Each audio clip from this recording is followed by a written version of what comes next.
All right, guys, so let's do a quick recap of yesterday where we talked about classifying matter. So let's classify the following as elements, compounds, homogeneous or heterogeneous mixtures. So Italian dressing, and in case you have never had Italian dressing, I did denote that it separates into layers. So remember, anything that separates into layers, you're going to be able to see the different parts of that substance. So that would be considered a heterogeneous mixture. If we look at gold, and gold does have a symbol on the periodic table is AU. So anything straight off the periodic table is going to be considered an element. If it does not have a symbol, or it is something, maybe you know it's a metal, but it's not on the periodic table, it is not considered an element. It might be some sort of mixture that we deal with. Looking at water, water has the set formula of H2O.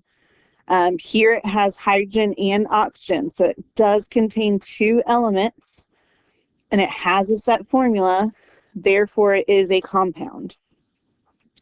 And then I used this example yesterday looking at soda. Remember we said like soda will have kind of carbonation, it'll have water, it'll have flavoring, it'll have sugar, it might have food coloring in it. But when you pour it out into a cup, you're not going to see all of those different components. Everything looks the same. So that's going to be those homogeneous mixtures. So let's keep looking on to today's topic. So today we're going to look at physical and chemical properties and changes. And you will need to be able to recognize if something is physical or chemical. So for physical properties, this is the condition of a substance or something about that substance that can be observed or measured without changing the substance's composition. So what that means is you can observe this without changing what the object is made of. So a couple examples of physical properties. First one we have is color. You can simply look at something and tell what color it is without having to change anything about it. If something has an odor, you're going to be able to detect that odor without doing anything to that substance. With liquids especially, we will look at viscosity. This is a material's resistance to flow. So how easily it will pour out of a container. So for example, syrup has a high viscosity because it does not flow easily. So if you pull syrup out of the pantry and try to put it on pancakes, it's not going to come out very easily. Whereas water has a relatively low viscosity. It flows easily. You get water out of the tap, go to pour it out, it's going to pour without resistance. We can also look at objects and their conductivity. This is a material's ability to allow heat to flow. We also look at it as allowing electricity to flow. We kind of put those in the same category. So we'll talk about later, like metals tend to be conductive, whereas nonmetals tend to be non-conductive. So we'll look at that a little bit more when we deal with bonding and different compounds, how you would know if they're conductive or not. Other traits we can look at are malleability. Malleability is the ability of a solid to be hammered into sheets without shattering. So they apply pressure, the particles rearrange themselves, and the substance flattens out, but it doesn't break apart like if you were hitting a crystal with a hammer. A lot of our metals are going to be malleable. So they have like gold foil that they make for crafting and things like that. Aluminum foil, those are things that we consider to be malleable. We also have objects that are ductile. This is the ability of material to be drawn into wire. Yet again, this is going to be a lot of our metals. A big one that gets drawn into wire is copper. A lot of the wiring in your house is going to be copper based. They might also use copper wiring in electronics and things like that. With more of our solid substances, we do look at hardness. This is how hard something is compared to another substance, or the ability to scratch other objects. So this we talked about way back in earth science. There's like a hardness scale of kind of the strength between different particles. So like the hardest substance known to man is a diamond. You're not going to be able to break a diamond with anything other than another diamond. Whereas like wood can be relatively soft. You can cut it. If you were to take a diamond ring and scratch it on a piece of wood furniture, it will scratch the wood furniture. So an object that is harder will scratch an object that is lower on that hardness scale. Some of our phase changes also fall under physical properties, like melting point. This is the temperature where a solid changes into a liquid. This is something that is unique for every substance. So for example, water has a melting point of 0 degrees Celsius, whereas something like nitrogen is going to be at negative 210 degrees Celsius. So that's why nitrogen is a gas at room temperature, whereas water is a liquid at room temperature.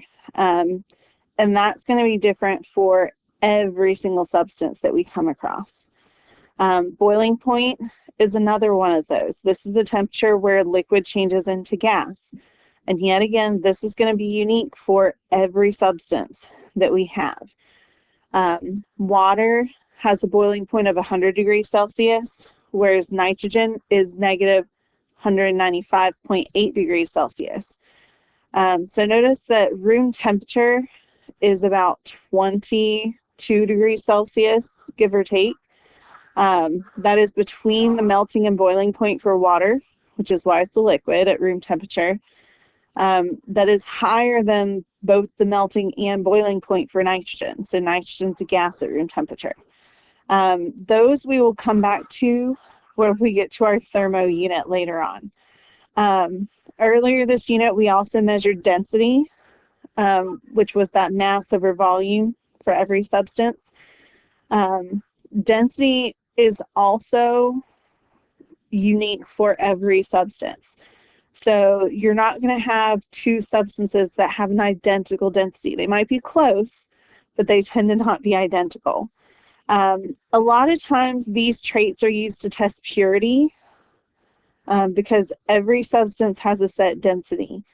So if someone thought they had pure 14 karat gold, they could test the density and figure out, is it pure gold or is it mixed with something else? They can determine that just by the density. So how we use those physical properties a lot of times is just for identifying substances. We can kind of compare substances to an unknown substance or traits of an unknown substance to traits of water, nitrogen, things like that, and be able to identify it. For example, if we come across a clear liquid and we find the melting point is 0 degrees Celsius, boiling point is 100 degrees Celsius, we can safely assume that it's water because it has the same melting and boiling point as water and it's a clear liquid.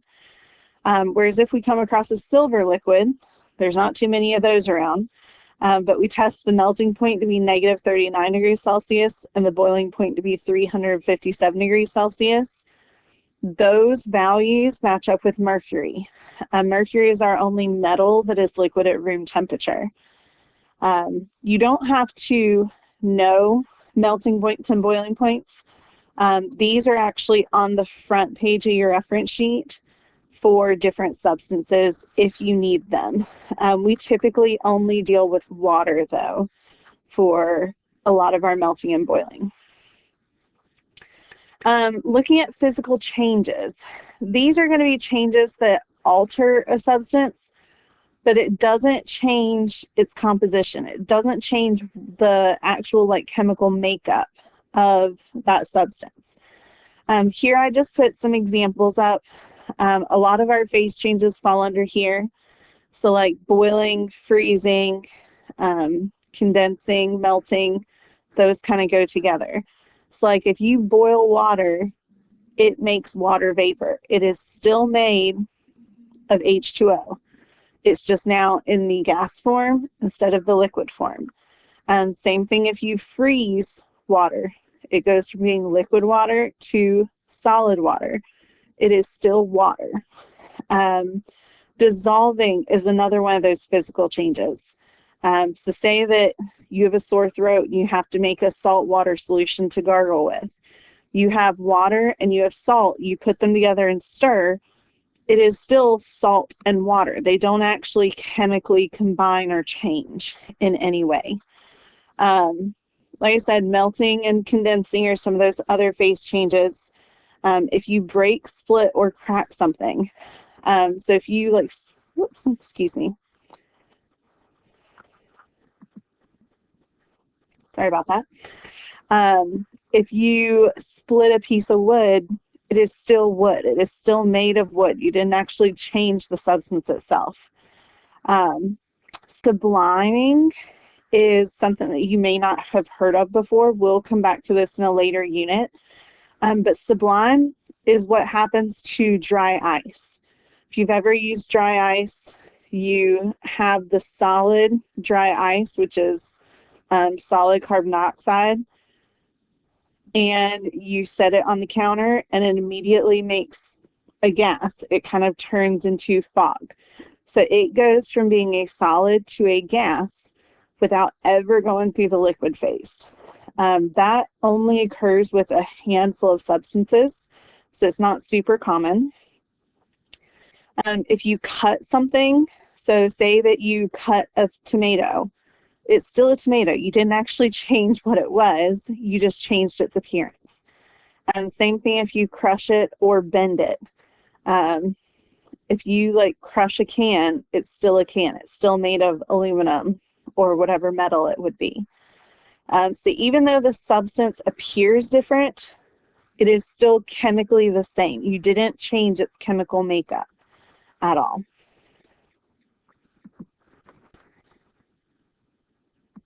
So let's look at those chemical properties. So the chemical property is where a substance has the ability to produce a change in a composition of matter. So something can alter its chemical makeup, but it's just saying that it has the ability to, not necessarily that it will. Chemical properties can only be observed whenever matter is changed into a different substance. So it changes its chemical makeup. And note that once matter is changed into a different substance, a lot of times it can't be changed back.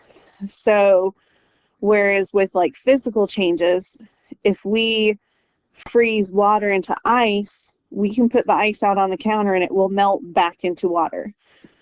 That does not occur with chemical properties. So an example I used was you burn a candle. A candle has a wick, it has wax, a lot of times there's a scent, there's a color to it, things like that. Well, you light the wick, it burns, changes color, and eventually it kind of disintegrates. The wax melts and then it evaporates essentially. But you cannot take the scent, the coloring, the wax, and that burnt wick and put them back together to make that candle again. Once that change has occurred, it's irreversible. Some common chemical properties we deal with, if something is flammable, that's the material's ability to burn in the presence of oxygen. these are things that tend to release energy whenever they burn. So like things like paper and gasoline are used as fuel because they are flammable. They will burn when there's a heat source and oxygen. One that kind of goes with flammability is combustibility, which is where something will essentially explode with the presence of heat and oxygen. So like hydrogen is combustible. So if you were to expose hydrogen to a flame, it would explode. There's a loud pop that occurs. I'll demonstrate this in one of our later units. We also look at the general reactivity of a substance, so how readily a substance combines with other substances. Something like oxygen has a very high reactivity. Oxygen will react with pretty much anything. So like it will create rust when combined with iron. So if you have like bicycles or vehicles that stay out in the elements all the time, they can develop rust and wear and tear. Whereas if we had a noble gas like neon, noble gases tend to not be very reactive. So that would not react with other substances. We're not going to notice a change in that substance. I want you to pay attention, make sure to note this slide. These are common reactions to test. This is something that we have seen come up on various finals throughout the year. We do have, for our final, we have questions that are released from the state, and it is kind of a county final. The different teachers in the county have come up with questions, and that's where our bank comes from for that. But this is one thing that you're going to be able to use to tell the difference between clear, colorless gases. So one of them is a flame or a match test with 3 common colorless gases. Our 3 gases we tend to deal with are oxygen, hydrogen, carbon dioxide. These also don't have an odor, so it's very hard to kind of distinguish between the 3. With oxygen, oxygen is one of the elements of the fire triangle that is needed to fuel a flame. So if you introduce oxygen to an extinguished match that you've blown out, it can actually reignite.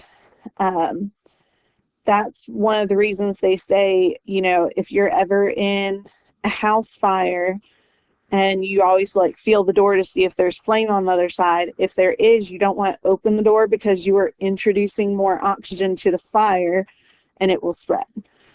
With hydrogen, like I said, hydrogen is combustible. So you'll hear a pop as a small combustion occurs when you introduce hydrogen to a flame. It will create that explosion. And carbon dioxide. Carbon dioxide is heavier than oxygen, so it displaces oxygen. So if you were to spray carbon dioxide on a fire or breathe carbon dioxide on a fire, you can actually extinguish it. So carbon dioxide will extinguish a match and blow it out. That's why carbon dioxide is actually the main ingredient in fire extinguishers. It keeps oxygen away from the flame for it to go out. There's also a reaction that occurs between carbon dioxide and lime juice, which is like a calcium substance. It will become cloudy when you bubble carbon dioxide and lime juice together, and it will actually produce a solid. It will produce like calcium carbonate. That is just one of the reactions that can occur, but typically we will look at the flame test more than the carbon dioxide and lime juice, excuse me. Now looking at chemical changes. So we said chemical properties, that substance has the ability to change. Chemical changes is where it actually changes into a new substance. So a chemical change occurs when a substance reacts to form one or more new substances. And there are thousands of examples that we can use. So some examples are ripening bananas. That is a chemical reaction that occurs where the banana turns from like green to yellow, and then it'll eventually turn like brown and get mushy. That is a chemical reaction. You cannot take that mushy banana and change it back into a nice yellow banana that you're going to eat. A cake baking. Heat is applied. It produces gas bubbles to make the cake rise. You're not going to be able to get those ingredients back from that finished cake. Another one is leaves on trees changing color is another reaction. Food spoiling is one of those as well. But all of these, you're not going to be able to revert back to those original substances or original ingredients that we dealt with. Typically, when we're looking for a chemical change, there are 3 different types of evidence that we look for to see if a chemical change could have occurred. So looking at those 3, first evidence of a chemical change is a change in color. Now, these do not always mean that a chemical change occurred, but they mean that they could have occurred. So a change in color, like copper roofs, will turn green over time when exposed to the elements. So a lot of old government buildings, a lot of times, will have copper roofs, and they'll have that kind of green tint to them. Matches will burn and turn black. That is a reaction that goes on. You cannot take that burnt matchstick and get a fresh match back from it. Also, like silver darkens and tarnishes. It actually creates a layer of a new substance over the silver. So whenever people like polish silver, they're really just stripping that top layer off to reveal the silver that's underneath still. But yet again, remember, changes in color are not always chemical. Like if you paint a wall, it is still a wall. So you're going to have to kind of ask yourself if the substance changed.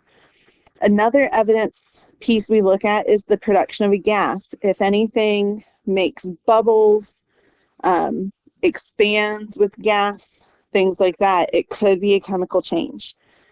Some examples you might be more familiar with is the like old school volcanoes, where you mix the vinegar and baking soda and it bubbles up, producing carbon dioxide. If you bake, a lot of times you'll add like baking powder into a cake. That's what creates the bubbles and the pockets of air that makes the cake rise. Or if you drop antacid in water, it fizzes. That is a chemical reaction that is occurring. The other piece of evidence we look at is the formation of precipitate. A precipitate is going to be a solid that forms or is produced from a chemical reaction. A lot of times what we'll do is we will put 2 liquids together and a reaction will occur and it produces a solid that will settle at the bottom. Some examples of this is like adding an acid to milk. That is how they actually make cottage cheese. That's what causes the cheese curds. That's what causes that formation, and they skim them off to make cottage cheese and things like that. Or where like milk curdles and produces those like solid chunks in there. That is a chemical reaction that is occurring. So whenever you're trying to decide if a change is physical or chemical, remember we said some changes, even though it may have one of those 3 pieces of evidence, are not necessarily chemical.